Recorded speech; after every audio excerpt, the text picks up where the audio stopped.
માટેના જે નિયમો છે એ નિયમોની અંદર ફેરફાર કરવામાં આવ્યા છે અને એ ફેરફાર શું છે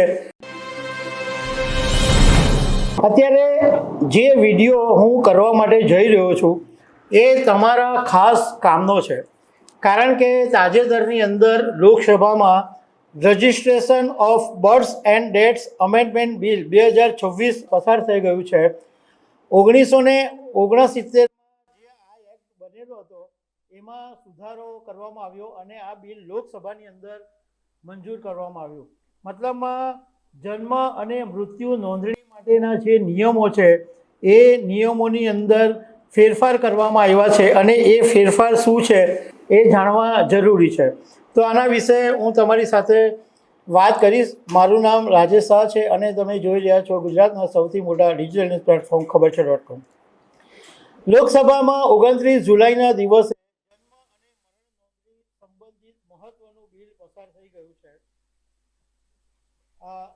દેશની અંદર ઘણા બધા લોકો એવા છે કે જે વર્ષો પછી પણ જન્મ અથવા મૃત્યુની નોંધણી કરાવતા નથી અને સરકારને એવું લાગે છે કે આને કારણે નકલી દસ્તાવેજો બનવાની, સરકારી યોજનામાં ગેરરીતિ થવાની અને ઓળખાણ સંબંધી સમસ્યા ઊભી થવાની શક્યતા છે। એટલા માટે સરકારે આ પ્રક્રિયાને થોડીક વધારે કડક બનાવી છે અને 2 વર્ષ સુધીમાં જો તમે જન્મ નોંધણી અને મૃત્યુની નોંધણી નહીં કરાવો તો હવે ફર્સ્ટ ક્લાસ મેજિસ્ટ્રેટ પાસે મંજૂરી લીધા પછી જ આ શક્ય બનશે। મતલબમાં નિયમ બહુ જ કડક બન્યો છે। પહેલા શું નિયમ હતો એ સમજી લઈએ। ધારો કે 21 દિવસની અંદર તમારા ઘરમાં કોઈ બાળકનો જન્મ થયો છે અથવા કોઈકનું મૃત્યુ થયું છે તો 21 દિવસની અંદર કોઈ પણ વધારાની કાર્યવાહી વગર તમારી નોંધણી થઈ જતી હતી। એટલે તમે બર્થ સર્ટિફિકેટ અથવા ડેથ સર્ટિફિકેટ કરાવો તો બાળકના જન્મ પછી 21 દિવસ અથવા મૃત્યુના 21 દિવસની અંદર તમે કરાવી દો તો આમ સીધું થઈ જાય, કોઈ મોટી પ્રક્રિયાની જરૂર નહીં પડતી હતી।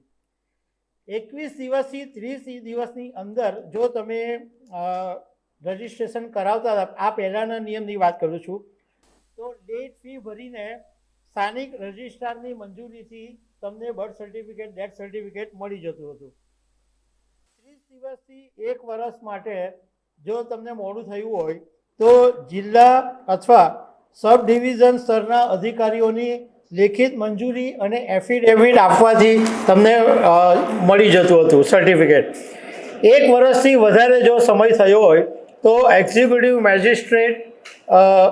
મેજિસ્ટ્રેટના આદેશ પછી આ નોંધણી થઈ શકતી હતી, પરંતુ સરકારે જે અગાઉનો કાયદામાં 1 વર્ષથી વધુ નોંધણી માટે મેજિસ્ટ્રેટની મંજૂરીની જે જોગવાઈ હતી એ હવે નવો જે સુધારા બિલ આવ્યો એમાં આ મર્યાદા 1 વર્ષથી વધારીને 2 વર્ષ કરી, પરંતુ એની અંદર એક નિયમ એવો ઉમેર્યો કે જે બહુ જ અઘરો છે।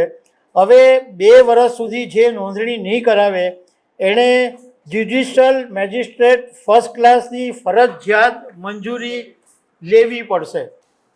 એટલે અત્યાર સુધી વહીવટી તંત્ર થ્રુ તમારું કામ પતતું હતું, પરંતુ હવે જો 2 વર્ષથી ઉપર તમારું સમય થઈ ગયો હશે નોંધણી કરાવવામાં તો હવે તમારે કોર્ટના ચક્કર કાપવા પડશે। હવે 2 વર્ષથી વધુની નોંધણી માટે જ્યુડિશિયલ મેજિસ્ટ્રેટ ફર્સ્ટ ક્લાસની મંજૂરી લેવી ફરજિયાત છે અને એનો મતલબ એમ છે કે પ્રથમ વર્ગના ન્યાયિક મેજિસ્ટ્રેટ માટે મંજૂરી લેવી પડશે।